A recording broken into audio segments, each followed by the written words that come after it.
పోసమ్మ తల్లికి దండం. పులిదొర అరచేతిలో హారతి కర్పూరం ఎలిగించి అమ్మవారికి హారత పట్టాలా.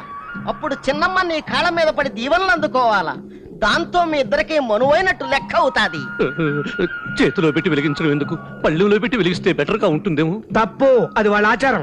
కాదంటే బల్లెలతో కుళ్ళపరుస్తారు. పట్టుదోరా. తల్లి, ఇవేం ఆచారాలు? ఓ అమ్మా, పోచమ్మో. చిన్నమ్మ, నువ్వు బుల్లిదొర కాళ్ళకి దండం పెట్టు. నేను దండం పెట్టాలా? అవును తల్లి, నువ్వు దండం పెట్టి లేచే వరకు బుల్లిదొర హార తట్టుకుని అట్టాగే ఉండాలా.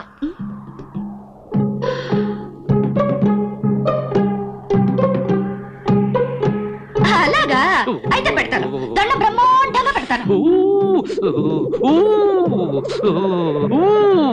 కింద కాలిపోతుంది, వదులు. పెట్టిందన్నం చాలు, ఇక లేవమని చెప్పు లాయరు. కళ్యాణి, ఇక లేమ్మా. వదులు.